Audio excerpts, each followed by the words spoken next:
ಎಲ್ಲ ನಮಸ್ಕಾರ ಮಾಧ್ಯಮ ಸ್ನೇಹಿತರಿಗೆ. ನಾವೆಲ್ಲ ಬಾಬು ಜಗಜೀವನ್ ರಾವ್ ಅವರ ಪುಣ್ಯ ಸ್ಮರಣೆ ಇವತ್ತು ಸರ್ಕಾರದ ವತಿಯಿಂದ ನಾವೆಲ್ಲ ಮಾಡ್ತಾ ಇದ್ದೇವೆ. ಜಾತಿ ಮೇಲೆ ಅಭಿವೃದ್ಧಿ ಮಾಡಿದ್ರೆ ಜನರಿಗೆ ಬಹಳ ದೊಡ್ಡ ಮೋಸ ಆಗ್ತದೆ ಅಂತ ಹೇಳಿ ಬಹಳ ದಿಟ್ಟವಾಗಿ ಗುಡುಗಿದಂಥವರು ಬಾಬು ಜಗಜೀವನ್ ರಾಮ್ ಅವರು.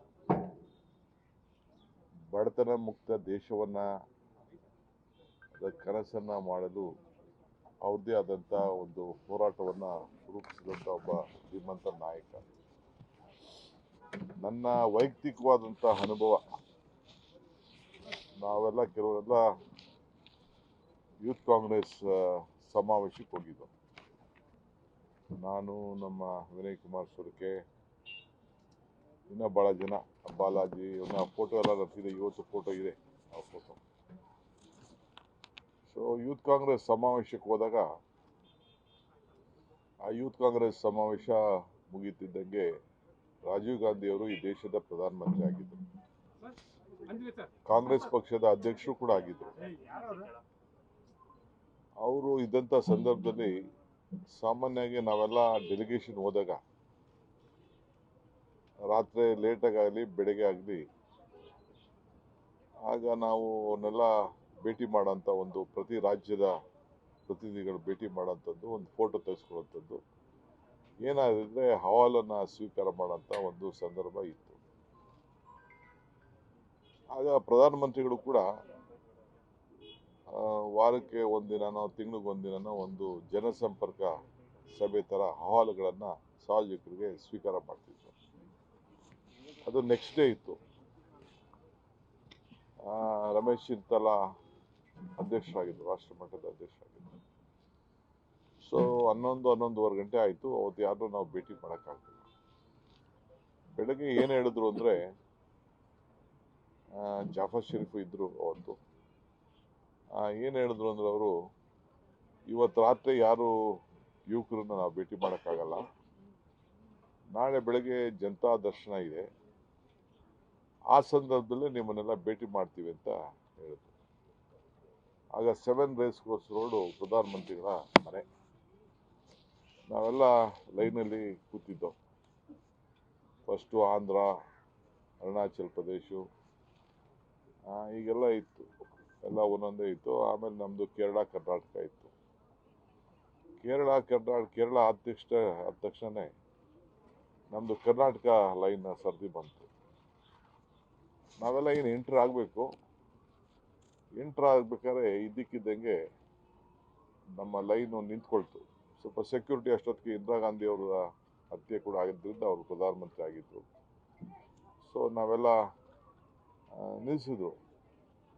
ನಿಲ್ಲಿಸ್ಬಿಟ್ಟು ಕೇರಳ ಆದಮೇಲೆ ನಮ್ಮೆಲ್ಲ ಎತ್ಕೊಂಡೋಗಿ ಒಳಗಡೆ ಕುಂಡ್ರಿಸಿದ್ರು.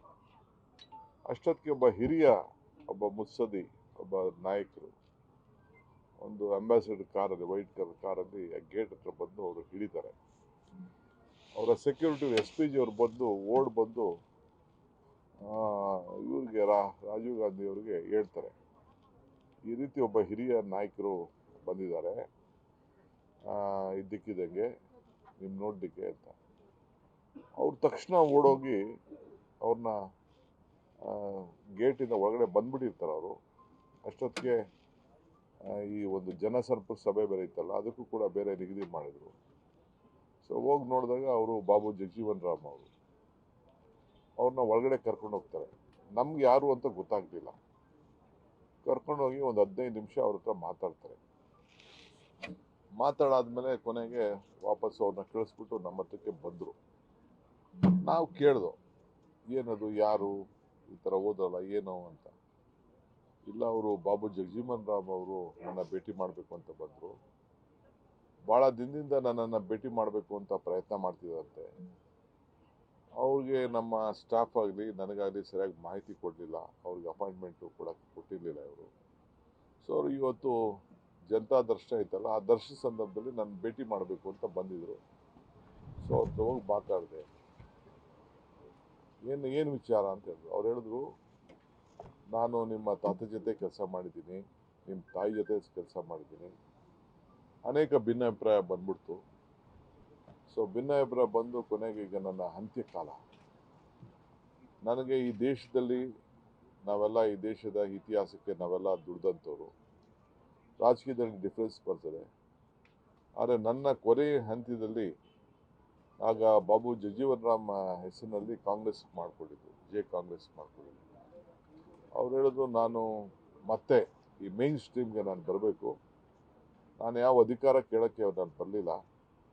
ಆದರೆ ನಾನು ಬಂದಿರೋದು ಇವತ್ತು ನನಗೆ ಟೈಮ್ ಕೇಳೋದು ಸಿಕ್ಕಿರಲಿಲ್ಲ. ಅಟ್ಲೀಸ್ಟ್ ಇವತ್ತಾರು ಬಂದು ಭೇಟಿ ಮಾಡಿ ನಾನು ಸಾಯಕ್ಕಿಂತ ಮುಂಚಿತವಾಗಿ ನಾನು ಕಾಂಗ್ರೆಸ್ಗೆ ನಾನು ಸಾಯಬೇಕು ಅನ್ನೋ ದೃಷ್ಟಿಯಿಂದ ನಾನು ಬಂದು ನಿಮ್ಮನ್ನು ಭೇಟಿ ಮಾಡೋಕ್ಕೆ ಬಂದಿದ್ದೀನಿ ಅಂತ ಹೇಳಿದ್ರು ಅಂತೇಳಿ ರಾಜೀವ್ ಗಾಂಧಿಯವರು ನಮಗೆಲ್ಲ ತಿಳಿಸಿದ್ರು.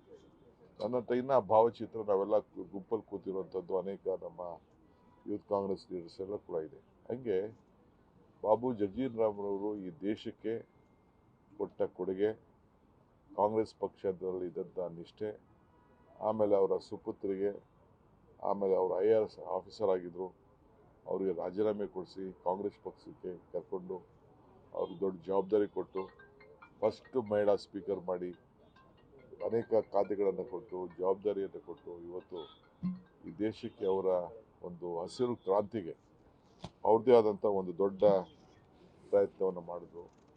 ಈ ದೇಶದ ಒಂದು ಸಂಸ್ಕೃತಿಗೆ ಅವ್ರದ್ದೇ ಆದಂಥ ಒಂದು ಅಡಿಪಾಯವನ್ನು ಹಾಕಿದ್ದನ್ನು ನಾವೆಲ್ಲ ಇಲ್ಲಿ ಇವತ್ತು ಕೂಡ ನೆನೆಸ್ಕೊಳ್ಬೇಕಾಗ್ತದೆ. ಅನೇಕ ಸಂದರ್ಭದಲ್ಲಿ ಅವರು ಈ ದೇಶದ ಸಂಸ್ಕೃತಿ ಬಗ್ಗೆ ಅಪಾರವಾದಂಥ ಒಂದು ಜನರಿಗೆ ಮಾರ್ಗದರ್ಶನ ಕೊಟ್ಟು ಸರ್ಕಾರಕ್ಕೆ ಒಂದು ದೊಡ್ಡ ಅವರ ಆಚಾರ ವಿಚಾರಗಳನ್ನೆಲ್ಲ ಕೂಡ ಪ್ರತಿಪಾದನೆ ಮಾಡಿದ್ರು. ಇವತ್ತು ನಾವೆಲ್ಲ ಅವ್ರು ಬಂದು ಅವ್ರನ್ನ ಸ್ಮರಿಸ್ಕೊಂಡು ವಿಧಾನಸೌಧದ ಈ ದಕ್ಷಿಣ ದ್ವಾರದಲ್ಲೇ ಅವರ ಸೇವೆ, ಪಶ್ಚಿಮ ದ್ವಾರದಲ್ಲಿ ಅವರ ಸೇವೆನ ಸ್ಮರಿಸ್ಕೊಂಡು, ಉತ್ತರದಲ್ಲಿ ಬಾಬಾ ಸಾಹೇಬ್ ಅಂಬೇಡ್ಕರ್ ಇದ್ದಾರೆ, ಇದು ಉತ್ತರಕ್ಕೆ ದಿಕ್ಕಿನಲ್ಲಿ ಅದನ್ನು ಕೂಡ ಅವತ್ತು ಗುಂಡರಾಯರು ಅದನ್ನು ಸ್ಥಾಪನೆ ಮಾಡಿದ್ರು. ನಾನು ನೆನಪಿದೆ, ನಾನು ಯುವಕ ವಿದ್ಯಾರ್ಥಿ ಘಟಕದಲ್ಲಿದ್ದೆ. ಅವತ್ತು ಗುಂಡರಾಯರು ಒಂದು ಆರ್ಮುಗಂ ಅಂತ ಇದ್ರು ನಮ್ಮ ಅವರು ದೊಡ್ಡ ಹೋರಾಟ ಅಲ್ಲಿ ರೈಲ್ವೆ ಸ್ಟೇಷನಲ್ಲಿ ಒಂದು ಭಾಷಣ ಮಾಡಿದ್ರು, ನೆಕ್ಸ್ಟ್ ಇರಲೇಬೇಕು ಅಂತ. ಆಗ ಅದಕ್ಕೆ ವಿಧಾನಸೌಧ ಎದುರುಗಡೆ ಪುತ್ಥಳಿಯನ್ನು ಅದನ್ನು ಮಾಡಿ ಅವರ ಹೆಸರನ್ನು ವಿಧಾನಸೌಧ ವಿಧಿ ಅಂತೇಳಿ ರಸ್ತೆಗೆ ಹೆಸರನ್ನು ಇಟ್ಟರು. ಹಾಗೆ ಇವತ್ತು ಬಾಬು ಜಗಜೀವನ್ ರಾಮ್ರವರ ಆದರ್ಶ ಚಿಂತನೆಗಳನ್ನು ನಾವೆಲ್ಲ ಕೂಡ ಮುಂದುವರಿಸ್ಕೊಂಡು ಹೋಗ್ತಾ ಇದ್ದೇವೆ. ಇವತ್ತು ನಾವೆಲ್ಲ ಕೂಡ ಅವರ ಸಮಾಜ ಯಾವತ್ತೂ ಕೂಡ ಅವರು ಎಲ್ಲ ವರ್ಗದ ಜನರ ಬಗ್ಗೆ, ವಿಶೇಷವಾಗಿ ರೈತರ ಬಗ್ಗೆ ಅಪಾರವಾದಂಥ ಕಾಳಜಿನ ಇಟ್ಟಿರ್ತಂಥ ಒಬ್ಬ ಧೀಮಂತ ನಾಯಕನ ಸ್ಮರಿಸುವಂಥ ಕೆಲಸ ಇವತ್ತು ಇಡೀ ಸರ್ಕಾರ ಮಾಡಿ ಅವ್ರಿಗೆ ನಮನವನ್ನು ಅರ್ಪಿಸುವಂಥ ಕೆಲಸವನ್ನು ನಾವು ಮಾಡ್ತೀವಿ.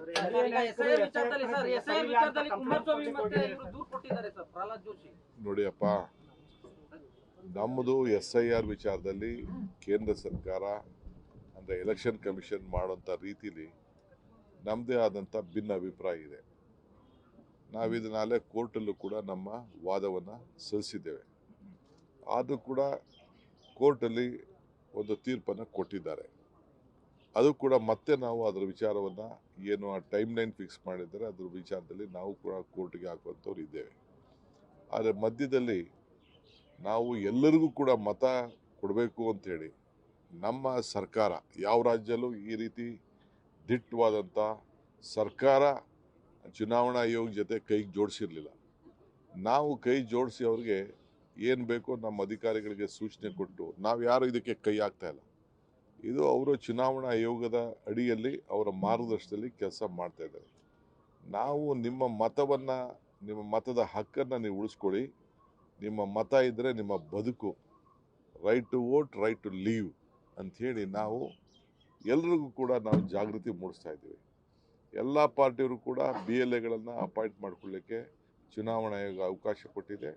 ಅವರು ಕೂಡ BJPಯವರು ಕೊಟ್ಟಿದ್ದಾರೆ, ದಳದವರು ಕೊಟ್ಟಿದ್ದಾರೆ, ಕಾಂಗ್ರೆಸ್ ಪಾರ್ಟಿಯವರು ಕೊಟ್ಟಿದ್ದಾರೆ, ಎಲ್ಲರೂ ಕೊಟ್ಟಿದ್ದಾರೆ. ಜೊತೆಗೆ ಸಂಘ ಸಂಸ್ಥೆಗಳು ಕೂಡ ಇದಕ್ಕೆ ಸೇವೆ ಮಾಡ್ಬೋದು, ಸಹಾಯ ಮಾಡ್ಬೋದು ಅಂತ ಕೂಡ ಹೇಳಿದ್ದಾರೆ. ಇದು ಅವರು SIRನ ಅವ್ರವ್ರ ಅಧಿಕಾರಿಗಳು ಅವ್ರಿಗೇನು ಮಾರ್ಗದರ್ಶನ ಇದೆ ಅದ್ರ ಪ್ರಕಾರ ಮಾಡ್ತಾ ಇದ್ದಾರೆ. ನಾವು ಸರ್ಕಾರದವರು ಯಾವ ರೀತಿ ಮಧ್ಯಪ್ರವೇಶ ಮಾಡೋದಿಲ್ಲ. ಆದರೆ ಅವ್ರಿಗೇನು ಆತಂಕ ಅಂದರೆ ನಮ್ಮ ಜನರಿಗೆ ಸರ್ಕಾರ ಇಷ್ಟು ಜಾಗೃತಿ ಮೂಡಿಸ್ತಾ ಇದೆಯಲ್ಲ, ಅದಕ್ಕೆ ಅವ್ರಿಗೆ ಭಯ ಇದೆ. ಅವ್ರ ಎಲೆಕ್ಷನ್ ಕಮಿಷನ್ ಬಗ್ಗೆ ಅವ್ರಿಗೆ ನಂಬಿಕೆ ಇಲ್ಲ ಅನ್ನೋದು ಅವರು ವ್ಯಕ್ತಪಡಿಸಿದ್ದಾರೆ. ಇದನ್ನು ರದ್ದು ಮಾಡಬೇಕು ಅಂತ ಹೇಳಿದ್ದೆ, ಅದು ಚುನಾವಣಾ ಆಯೋಗಕ್ಕೆ ಬಿಟ್ಟಿದ್ದಂಥ ವಿಚಾರ.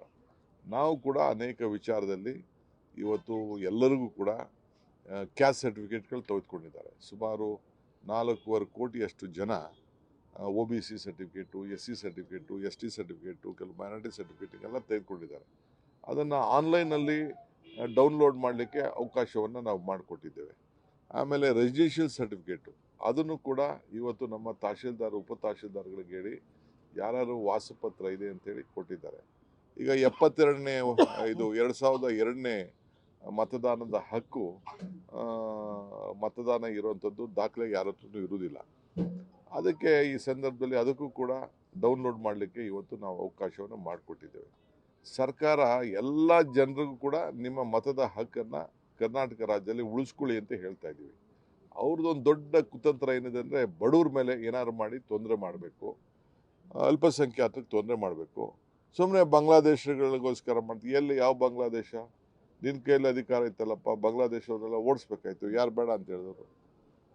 ನಾವು ಯಾರು ಬಾಂಗ್ಲಾದೇಶದವರು? ಮತ್ತು ಈ ರಾಜ್ಯದಲ್ಲಿ ಯಾರು ಇದ್ದಾರೆ ಅವರೆಲ್ಲರೂ ಕೂಡ ಮತದಾನ, ಪಾಪ ಎಷ್ಟೋ ಜನಕ್ಕೆ ವಿದ್ಯೆ ಇರುವುದಿಲ್ಲ, ಬುದ್ಧಿ ಇರುವುದಿಲ್ಲ, ಕೆಲವ್ರಿಗೆ ವಿಚಾರಗಳು ಗೊತ್ತಿರುವುದಿಲ್ಲ. ಅದಕ್ಕೆ ನಾವು ಜಾಗೃತಿ ಮೂಡಿಸ್ತಾ ಇದ್ದೀವಿ.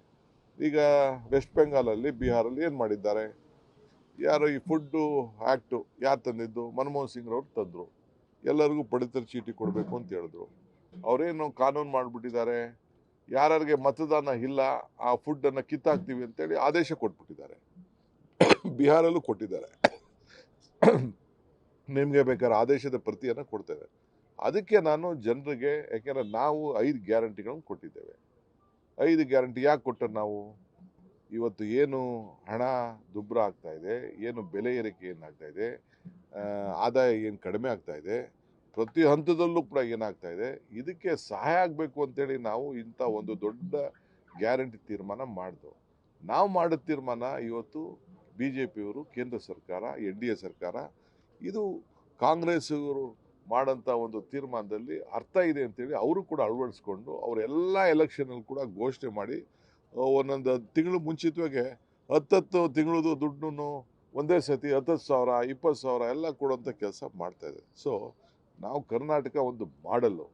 ಇವತ್ತು ನಾವು ಏನು ಅಡ್ವರ್ಟೈಸ್ಮೆಂಟ್ ಏನು ಕೊಟ್ಟಿದ್ದೀವಿ, ಏನು ನಾವು ಜನರಿಗೆ ಜಾಗೃತಿ ಮೂಡಿಸ್ತಾ ಇದ್ದೀವಿ, ಇದು ನನ್ನ ವೈಯಕ್ತಿಕವಾದ ವಿಚಾರ ಇಲ್ಲ. ಈ ರಾಜ್ಯದ ಒಬ್ಬ ಸರ್ಕಾರ ನಡೆಸ್ತಾ ಇರೋಂಥ ಒಬ್ಬ ಮುಖ್ಯಸ್ಥಾಗಿ ನಾನು, ಡಾಕ್ಟರ್ ಪರಮೇಶ್ವರರು, ನಮ್ಮ ಮಂತ್ರಿಗಳು, ನಮ್ಮ ಶಾಸಕರಿಗೆ, ಎಲ್ಲ ಜನರಿಗೂ ಕೂಡ ನೀವು ಮತದಾನದ ಹಕ್ಕನ್ನು ಕೊಡಿಸಿ ಅಂತೇಳಿ ಫಸ್ಟ್ ಟೈಮ್ ನಾವು ಪ್ರತಿ ಒಂದು ಬೂತ್ನಲ್ಲೂ ಕೂಡ ಅವ್ರಿಗೆ ಹೆಲ್ಪ್ ಡೆಸ್ಕನ್ನು ನಾವು ಮಾಡ್ತಾಯಿದ್ದೀವಿ. ಇದಕ್ಕಿನ್ನ ಯಾವ ದೇಶದಲ್ಲಿ ಯಾವ ರಾಜ್ಯದಲ್ಲಿ ಮಾಡಿದ್ದಾರೆ? ಸೊ ನಾವು ಮಾಡಿರೋಂಥ ಕೆಲಸಕ್ಕೆ ಅವರು ಅಭಿನಂದನೆ ಸಲ್ಲಿಸಬೇಕು. ಇಡೀ ಚುನಾವಣಾ ಆಯೋಗ ಅಭಿನಂದಿಸಿದೆ. ಬರಲಿ, ತನಿಖೆ ಮಾಡಲಿ, ಏನು ಬೇಕಾದ್ರೂ ಮಾಡಲಿ. ಯಾರೋ ಹೋಗಿ BLAಗಳಂತ ನಮ್ಮ ಪ್ರತಿನಿಧಿಗಳ ವ್ಯವಸ್ಥೆಯಲ್ಲಿ, ಪ್ರಜಾಪ್ರಭುತ್ವ ವ್ಯವಸ್ಥೆಯಲ್ಲಿ, ಕಾನ್ಸ್ಟಿಟ್ಯೂಷನಲ್ಲಿ BLAಗಳಿಗೆ ಅಪಾಯಿಂಟ್ ಮಾಡೋಕ್ಕೆ ಅವಕಾಶ ಇದೆ. ಅವ್ರಿಗೆ ಕೆಲವು ಕಡೆ ಎಲ್ಲೋ ಹೋಗಿ ಜಾಗೃತಿ ಮೂಡಿಸ್ತಾ ಇರ್ಬೋದು. ಆ ಮೂಡಿಸೋಂಥ ಕೆಲಸ ಅವ್ರು ಮಾಡ್ತಾ ಇರ್ಬೋದು. ನಾನು ಎಲ್ಲ MLAಗಳಿಗೆ, ಡಿಫೀಟೆಡ್ ಕ್ಯಾಂಡಿಡೇಟ್ಗೆ, ನಮ್ಮ ಪಾರ್ಟಿಯವ್ರಿಗೆಲ್ಲ ಕರೆದು ಹೇಳಿದ್ದೀನಿ, ಹುಷಾರಪ್ಪ, ನಿಮ್ಮ ಮತದ ಹಕ್ಕು ದೊಡ್ಡ ಸಂಚು ನಡೀತಾ ಇದೆ ಬೇರೆ ರಾಜ್ಯದಲ್ಲಿರೋ ಥರ, ನೀವು ಹುಷಾರಾಗಿರಿ ಅಂತ ನಾನು ಹೇಳಿದ್ದೇನೆ. ತಪ್ಪೇನಿದೆ ಅದು? ಇದು ನನ್ನ ಡ್ಯೂಟಿ ಅಲ್ವಾ? ನಿಮ್ಮ ಓಟ್ ಉಳಿಸೋವಂಥದ್ದು ಡ್ಯೂಟಿ ಅಲ್ವಾ? ನಿಮ್ಮ ರಕ್ಷಣೆ ಮಾಡಬೇಕಾದಂಥ ಡ್ಯೂಟಿ ಅಲ್ವಾ? ನಿಮಗೇನು ನಾವು ಸರ್ಕಾರದ ಸೌಲಭ್ಯಗಳನ್ನು ಕೊಡ್ತಾ ಇದ್ದೀವಿ, ಬಡವ್ರಿಗೆ ಅದನ್ನೆಲ್ಲ ಕೊಡಬೇಕಾದ ನಮ್ಮ ಡ್ಯೂಟಿ ಅಲ್ವಾ? ಇದ್ರ ಬಗ್ಗೆ ನಮ್ಮ ಆಲೋಚನೆ ಇದೆ. ಪಾಪ ಅವ್ರು ರಾಜಕಾರಣ ಮಾಡ್ತವ್ರೆ, ರಾಜಕಾರಣ ಮಾಡೋರಿಗೆ ಬೇಡನಕ್ಕಾಗ್ತದ? ಟೀಕೆ ಮಾಡ್ತಾ ಇದ್ದಾರೆ, ಟೀಕೆ ಮಾಡೋರಿಗೆ ಬೇಡನಕ್ಕಾಗ್ತದ? ಎಲಬಿಲ್ಲದ ನಾಲಿಗೆ ಮಾಡಲಿ ಟೀಕೆ. ನಾನು ಹೇಳಿದ್ದೇನೆ ಹಿಂದೆ, ಟೀಕೆಗಳೆಲ್ಲ ಸಾಯ್ತವೆ, ನಮ್ಮ ಕೆಲಸಗಳು ಉಳಿತವೆ ಅಂತ. ಸೊ ಅವ್ರು ಮಾಡೋಂಥ ಟೀಕೆಗಳ ಸತ್ತೋಗ್ತವೆ, ನಾವು ಮಾಡೋಂಥ ಕೆಲಸ ಉಳಿತದೆ. ಈ ರಾಜ್ಯದ ಮತದಾರರಿಗೆ ಎಲ್ಲರೂ ಕೂಡ ಹಕ್ಕನ್ನು ಕೊಡಬೇಕು ಅನ್ನೋದು ನಮ್ಮ ಸರ್ಕಾರದ ಏನು. ನಾವು ಇದನ್ನು ನಮ್ಮದೇ ಆದಂಥ ವಿರೋಧ ಇದ್ದರೂ ಕೂಡ ನಾವು ಇದಕ್ಕೆ ಗೌರವ ಕೊಡಬೇಕು ಅಂತೇಳಿ ಸಂವಿಧಾನದಲ್ಲಿ ರಕ್ಷಣೆ ಮತದಾನದ ಹಕ್ಕನ್ನು ಪ್ರತಿಯೊಬ್ಬರಿಗೂ ಕೂಡ ಮಾಡ್ತಾ ಇದೀವಿ. ಆ ಡ್ಯೂಟಿ ನಾವು ಮಾಡ್ತೀವಿ. ಬಿಜೆಪಿ ಮತ್ತು ಕಾಂಗ್ರೆಸ್ ಅವರು ದೂರು ಕೊಟ್ಟಿದೆ ಸರ್ ಚುನಾವಣಾ ಆಯೋಗಕ್ಕೆ. ಅದಕ್ಕೆಲ್ಲ ಉತ್ತರ ಕೊಟ್ಟಿದ್ದೀನಿ. ಈಗ ನಾನು ಪರಮೇಶ್ವರ್ ಅವರು, ಅದು ನಮ್ಮ ಡ್ಯೂಟಿ ಅಲ್ಲ, ನಾನು ಪರಮೇಶ್ವರ್ ಅವರು ಮತ್ತು ಆ ಭಾಗದ ಮಂತ್ರಿಗಳು ನಾವೆಲ್ಲ ಈಗ ಬೀದರ್ಗೆ ಹೋಗ್ತಾ ಇದ್ದೀವಿ. ಅನುಭವ ಮಂಟಪ ಫಸ್ಟು, ಅಲ್ಲಿ ಅನುಭವ ಮಂಟಪ ಇಡೀ ಪ್ರಪಂಚದಲ್ಲೇ ಮೊದಲನೇ ಅದು ಅನುಭವ ಮಂಟಪ ಬಸವಣ್ಣವರು ಮಾಡಿದಂಥ ಅಲ್ಲಿಗೆ ಹೋಗ್ತಾ ಇದ್ದೀವಿ. ಅಲ್ಲಿ ಕೆಲವು ಗಂಟೆಗಳ ಸ್ಪೆಂಡ್ ಮಾಡ್ತಾ ಇದ್ದೀವಿ. ಅದಾದ ಮೇಲೆ ನಾವು ಹೋಗಿ ಗುಲ್ಬರ್ಗಾ ಡಿವಿಷನ್ನ ಮಳೆ ವಿಚಾರ ಏನಿದೆ, ಸಮಸ್ಯೆ ಏನು ವಿಚಾರ ಇದೆ ಆಲಿಸಿ ಅವ್ರಿಗೆ ಮಾರ್ಗದರ್ಶನ ಕೊಡುವಂಥ ಕೆಲಸ ಮಾಡ್ತಾಯಿದ್ವಿ. ಈಗೇನೋ ಸ್ವಲ್ಪ ಈ ತುಂಗಭದ್ರಾಗೆ ಮತ್ತು ಆಲ್ಮಟ್ಟಿಗೆ ಸ್ವಲ್ಪ ಒಳಹರಿವು ಬರ್ತಾ ಇದೆ. ಅದನ್ನು ಕೂಡ ನಾನು ಗಮನಿಸಿದ್ದೇನೆ. ಅದು ಕೂಡ ಅಲ್ಲಿ ರಿವ್ಯೂ ಮಾಡ್ತೇನೆ ಮಾಡಿ ಏನು, ಯಾಕೆಂದರೆ ಕೆರೆಗಳಿಗೆ ಕುಡಿಯೋ ನೀರಿಗೆ ಭಾಳ ಫಸ್ಟ್ ಪ್ರಯಾರಿಟಿ ಕೊಡಬೇಕು. ಆ ಕೆಲಸದ ಬಗ್ಗೆ ನಾನು ಏನು ಹೇಳಬೇಕು ಖಂಡಿತ ನಾವೆಲ್ಲ ಸೇರಿ ಮಾಡ್ತೇವೆ.